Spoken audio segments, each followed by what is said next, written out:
Je vous salue au nom de notre précieux Seigneur Jésus-Christ et je suis heureux d'être avec vous aujourd'hui encore pour notre émission Lève-toi et brille. Le titre aujourd'hui c'est Méfiez-vous du Sauveur Jésus-Christ. Pourquoi méfiez-vous du Sauveur Jésus-Christ? Beaucoup de gens naissent de nouveau, beaucoup de gens sont chrétiens, bien entendu, parce qu'ils sont venus chercher le Sauveur, celui qui va les sauver de leurs problèmes. La plupart des gens deviennent chrétiens parce que dans un cas de maladie désespérée, on leur a dit « Jésus peut vous sauver ». Et c'est vrai, Jésus sauve beaucoup de gens. Ils étaient dans des situations de couple désastreuses, dans des situations d'accident, dans des situations de faillite, bref, face à des problèmes effrayants de la vie. On leur a proposé Jésus le Sauveur. Et ils ont couru dans les bras de Jésus le Sauveur, qui généralement les a sauvés. Ils sont ainsi devenus chrétiens. Ils ont donc retenu de notre Seigneur Jésus essentiellement qu'il était un sauveur. Et beaucoup, la majorité de ceux qui viennent à l'église sont venus à la suite, sont venus à la quête de Jésus le Sauveur, c'est bien. Mais nous devons faire très attention à Jésus le Sauveur. Parce qu'en réalité, la parole de Dieu nous révèle, et j'expérimente tous les jours que Jésus est Seigneur et Sauveur. Et l'ordre n'est pas par hasard.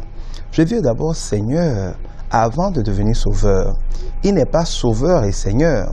Il est Seigneur et Sauveur. Qu'est-ce que cela veut dire Sauveur? Ça veut dire celui qui va régler vos problèmes. Et c'est très bien, c'est la volonté de Dieu que de régler vos problèmes. Qu'est-ce que cela veut dire que Seigneur? Seigneur veut dire propriétaire. En fait, dans un certain temps, dans une certaine époque, les seigneurs étaient comme des rois, mais pas seulement des rois qui ont des sujets, qui ont des citoyens. C'était des rois qui avaient pouvoir de vie et de mort sur leurs citoyens et sur leurs sujets. Les citoyens n'étaient pas considérés comme dans une démocratie, comme des gens qui sont libres et qui élisent leur roi. C'était des gens qui étaient comme les esclaves de leur seigneur. Quand quelqu'un est ton seigneur, c'est que tu lui appartiens, tu es sa possession. Il a droit de vie et de mort sur toi, tu lui appartiens. Donc dire que Jésus est notre Seigneur, appeler Dieu notre Seigneur, c'est reconnaître qu'il nous a créés et que nous sommes sa créature, que nous lui appartenons, qu'il fait de nous ce qu'il veut, comme il veut, quand il veut, sans que personne ne puisse lui faire aucun reproche, nous lui demander des comptes. C'est ça un Seigneur. Le Seigneur est le propriétaire d'un esclave, et celui qui est un Seigneur est un esclave. Il doit donc faire tout le temps et en tout temps la volonté parfaite de son Seigneur. Ton Seigneur ne peut pas t'appeler que tu dises que tu n'as pas le temps. Ton Seigneur ne peut pas t'appeler que tu dises quand j'aurai fini de faire telle chose, je viendrai. Ton Seigneur ne peut pas te demander de faire quelque chose, tu dis je n'en ai pas envie, je préfère faire telle chose. Tu ne donnes pas des ordres à ton Seigneur. En général, tu n'oses même pas émettre des requêtes à ton Seigneur. Parce que tu es son esclave, tu lui obéis et tout ce qu'il te fait, il te le fait par grâce. Dire que Jésus est notre Seigneur, c'est dire qu'il est ainsi pour nous, qu'il nous a rachetés, que par ses souffrances, par son œuvre à la croix, il a payé. Nous étions à Adam et Ève parce qu'Adam et Ève avaient désobéi à Dieu, obéi à Satan. Ils s'étaient comme vendus, c'était comme livrés à Satan. C'est comme quand j'ai un mouton qui m'appartient. S'il va manger tout le blé, tout le maïs de mon voisin, il devient la propriété de mon maïs, de mon voisin plutôt. Parce que mon voisin va le saisir en compensation de ce qu'il a mangé. Adam et Ève ayant désobéi à Dieu et étant partis obéir à Satan, ils se sont comme livrés à Satan. Ils sont devenus otages de Satan. Et tous leurs descendants sont par défaut otages de Satan. Si quelqu'un prend mon mouton et que le mouton est enceinte, tout ce qui sort de mon mouton lui appartient de la même manière que mon mouton lui appartient. Et c'est tous les enfants de Dieu, tous les hommes qui naissent sont par défaut des sujets, des possessions de Satan. Parce que Adam et Ève, par leur péché, sont devenus une possession de Satan. Et quand tu es possession de quelqu'un, tu ne sors pas de chez lui parce que tu le veux. Tu ne peux pas sortir parce que tu es fatigué. Tu es son esclave. La seule manière de changer de maître quand tu es un esclave, c'est d'être racheté par quelqu'un d'autre qui lui aussi, voulant un esclave, va venir payer. Jésus est venu par son sang, par l'œuvre de la croix. Il a payé ce qu'il fallait pour nous racheter à Satan. Ça veut dire qu'il nous a rachetés. S'il nous a rachetés, c'est que nous lui appartenons. Satan, quand nous ne connaissons pas Dieu notre Seigneur, et c'est lui qui nous manœuvre et qui nous fait faire tout ce que nous faisons de mauvais, et qui nous fait subir tout ce que nous avons comme problème, mais quand nous sommes rachetés par Jésus, quand nous mourons à la vie d'esclaves de Satan, pour naître à la vie d'esclaves de Jésus, nous avons une nouvelle vie, parce que Jésus a payé le prix. Mais le problème c'est quoi? C'est le Seigneur qui sauve. C'est parce que Jésus devient notre Seigneur qu'il peut être notre sauveur. Si Jésus n'est pas ton Seigneur, il ne peut pas te sauver. Je vous illustre ça.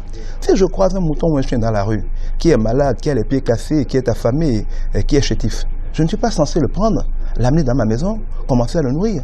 Si je vois la femme de quelqu'un qui est mal habillée, qui souffre, qui dit qu'elle est malheureuse parce que son mari ne s'occupe pas d'elle. Je ne suis pas censé la prendre dans ma maison, commencer à m'occuper d'elle, lui acheter des sous-vêtements, commencer à la nourrir.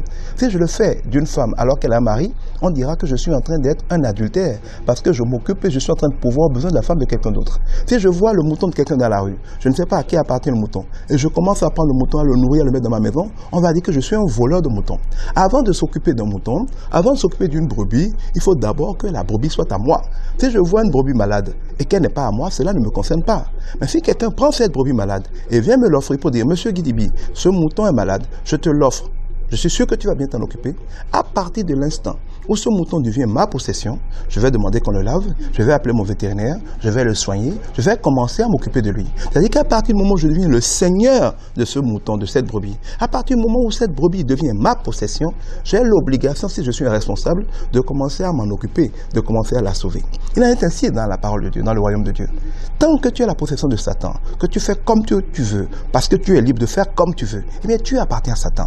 Et quand tu appartiens à Satan, quand tu es l'épouse de Satan spirituellement, tu n'as rien à cirer tes problèmes. Parce que s'occuper de toi alors que tu appartiens à Satan, ce serait comme être avec toi un adultère alors que tu es la femme de Satan.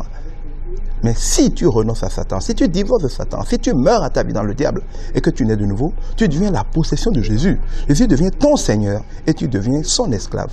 Parce que Jésus est ton Seigneur. Comme tout Seigneur est responsable, parce que notre Dieu est un bon Dieu, il a l'obligation de commencer à s'occuper de toi.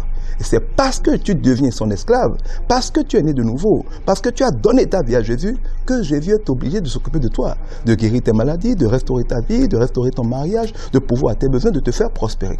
C'est vous dire qu'il faut d'abord chercher Jésus Seigneur avant de trouver Jésus Sauveur. Si vous méprisez Jésus Seigneur, vous ne rencontrez jamais Jésus Sauveur. C'est pour ça que beaucoup de gens vont à l'église, ils cherchent Jésus Sauveur sans jamais le voir, parce qu'ils n'acceptent pas d'appartenir à Jésus Seigneur.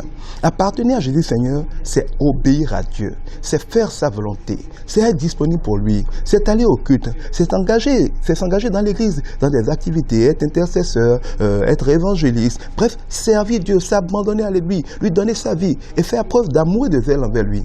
Mais beaucoup de gens ne veulent pas faire ça. Ils ne veulent rien faire à l'église. Ils ne veulent pas travailler pour Dieu. Ils ne veulent pas consacrer leur temps à Dieu. Ils ne veulent même pas trouver le temps d'aller à l'église. Ils ne font surtout pas d'offrande à Dieu. Ils ne veulent rien concéder à Dieu. Ils n'obéissent pas à Dieu, se comportent comme quelqu'un qui n'a rien à devoir à Dieu.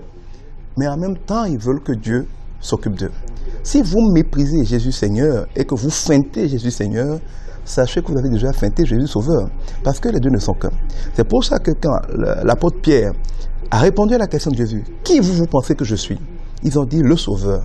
Jésus les a violemment mis en garde de dire « N'allez le dire à personne ». Pourquoi? Parce que si vous allez dire aux gens que Jésus est Sauveur, ils vont tous courir pour venir être sauvés. Mais attention, Jésus ne peut sauver personne avant que cette personne accepte de passer à la croix, n'accepte de devenir son esclave. Si quelqu'un n'est pas prêt à s'humilier, quelqu'un n'est pas prêt à mourir à son ancienne vie, n'est pas prêt à quitter le monde, pour que Jésus puisse dire « Voilà enfin mes enfants, c'est ma brebis, je suis son Seigneur », cette personne aura beau prier, jeûner, elle ne verra Jésus Sauveur que dans ses rêves. Si vous avez feinté Jésus Seigneur, vous avez feinté Jésus Sauveur. Si vous voulez retrouver Jésus le Sauveur, retournez voir Jésus le Seigneur. Que Dieu vous bénisse.